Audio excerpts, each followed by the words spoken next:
Building বানানোর সুযোগ দিত আমার কত ভালো হইতো। মুসলমান মনে রাখবা, এই তকদিরটা দিয়েছেন তোমার আল্লাহ, তুমি 2 তলা বিল্ডিং এ থাকতে পারবা। আল্লাহ তোমার 2 তলার মালিক বানায়, তুমি বাঙ্গা টিনের ঘরে থাকার যোগ্য।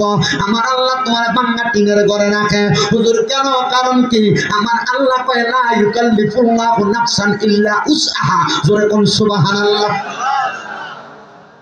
কষ্ট হইতেছে আপনারা? অসুবিধা হইতেছে আপনারা?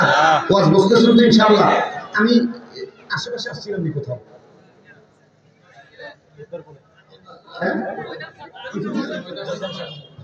ওই মধ্যম সারা না, এটা তো 2018 সালের কথা। 18, 19, 20, 21, 22, 23, 24, 7 বছর আগে। আলহামদুলিল্লাহ কোন? আলহামদুলিল্লাহ। আর জোরে কোন না আলহামদুলিল্লাহ। তাহলে 10 টাকা 2 তলার মালিক আফসোস করে কয় তলার?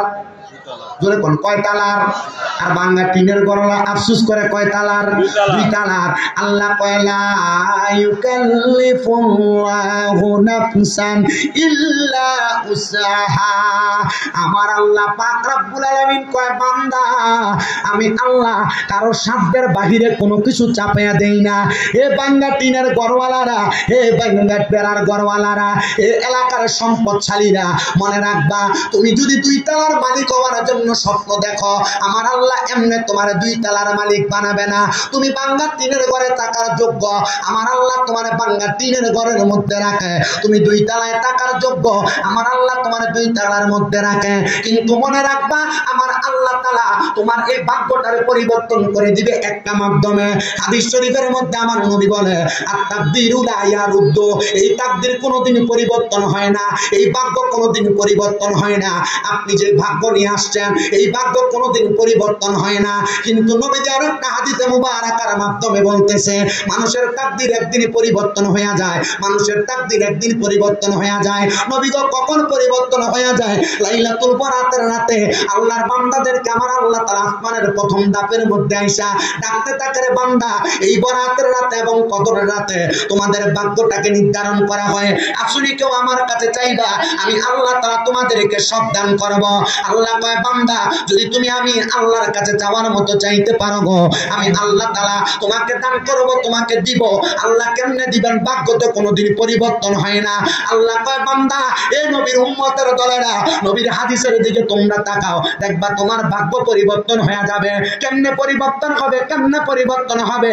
আমার নবী কয় ইল্লা বিদুআ, দোয়ার মাধ্যমে ভাগ্য পরিবর্তন হয়ে যাবে। জোরে কোন সুবহানাল্লাহ, মুহাব্বতে কোন সুবহানাল্লাহ।